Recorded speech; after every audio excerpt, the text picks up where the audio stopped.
Right then, guys. So, a little interview with a current client. So, we've got Neville here with us, and Neville's been with us for 2-3 weeks.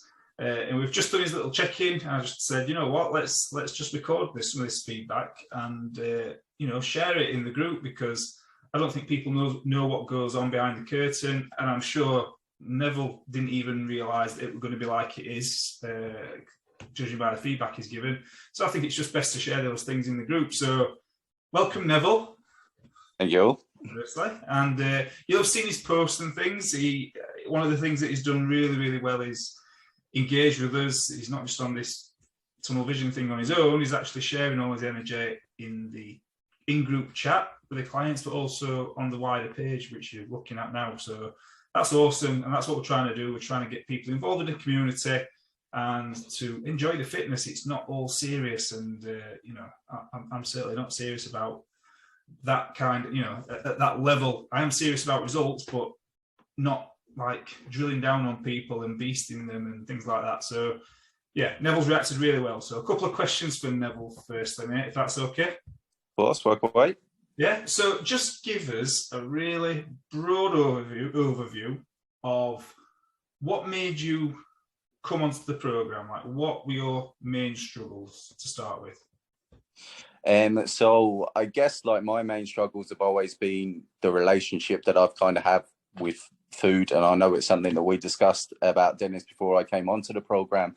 But like I would have had a history of eating disorders, so my relationship with food can be very, very negative and very, very damaging. So one of the things that I kind of wanted to get from the group was an idea of how I can build my nutritional plans around my physical plans, and to do that in a way that I can just, rather than concentrating on just losing weight, about building strength and building fitness as well.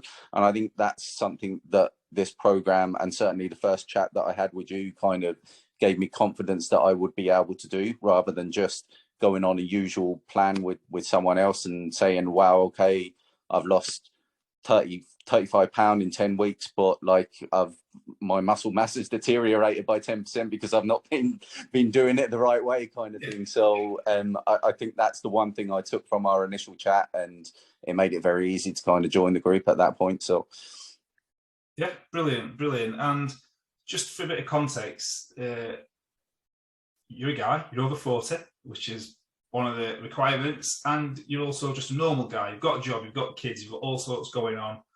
Just give people a bit of a broad overview again, just for those out there that think they haven't got time, they couldn't possibly do it around a family and things like that. You're literally living proof of it.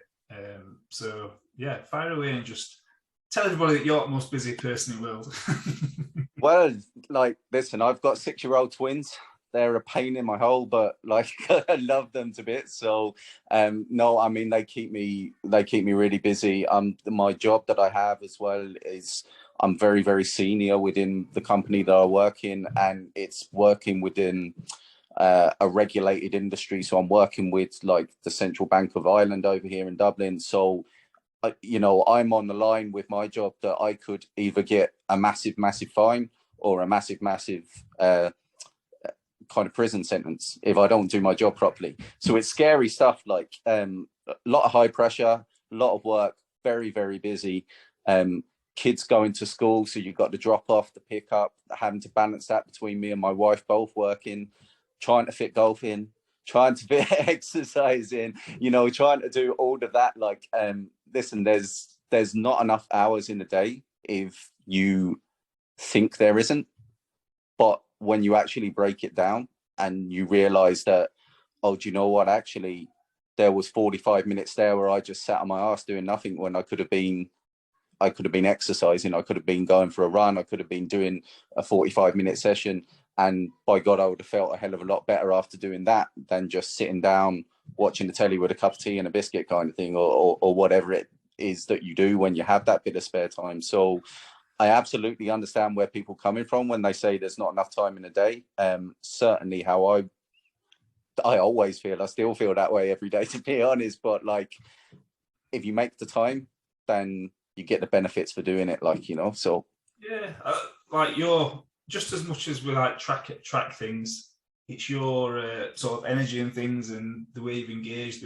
We've seen a massive upward curve, haven't we? And you're a big player in the group after like 2-3 weeks, which is amazing.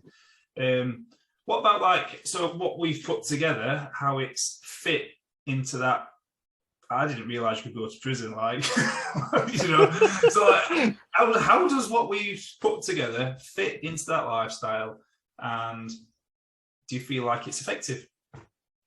Yeah, so I guess where we've been kind of lucky as well is with the pandemic having been what it is, that, you know, you've got to a point where a lot of jobs are kind of hybrid working. So for me, I do 3 days at home, 2 days in the office. So I'm able to kind of plan ahead my week and utilize them 3 days at home to know that I can take a break away from the computer, do my training while the kids are at school or whatever. I have that bit of time that I can use for myself. And maybe before I would have felt selfish for taking that time and not using it to do housework or to go shopping or to do something or other else. But now it's something that I kind of say, you know, I need that time for myself. And one of my kids is just coming into the room now as I speak. Bring them on. Just come in to say goodbye. Hello. So, Are you proud of Daddy? Hello. Hello. Are you proud of Daddy? I'm just getting my book so I can read for bedtime. Awesome stuff. Okay. You off to bed, yeah? Yeah, I just need to find my readers for Okay. school. Good night then. Do you know where they are? No, I don't know where they are. Sorry. Sweet. Ask Mummy, she'll have them. Go on. I literally don't think you need to say anything else, mate.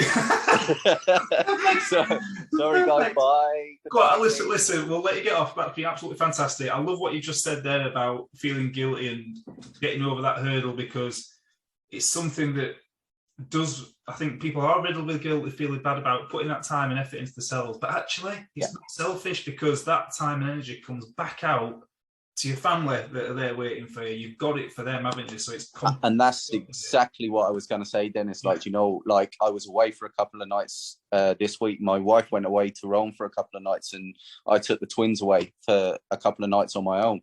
And usually, I'd have been on the borderlines of suicide by the end of that 2 nights. But like, I had the energy to kind of to deal with the guys, like, and you know, I actually enjoyed the time that I spent with them. So they're kind of seeing me taking those bits of time to work on myself and do that bit for myself.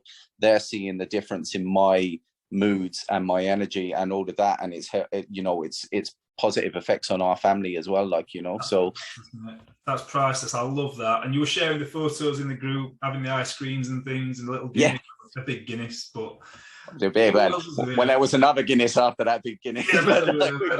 So yeah, absolutely awesome, mate. Like, you're only on week 2. Can't wait to talk to you in another 5-6 weeks or something. Let's see where your progress is. Good luck with it all, and go and put your kids to bed.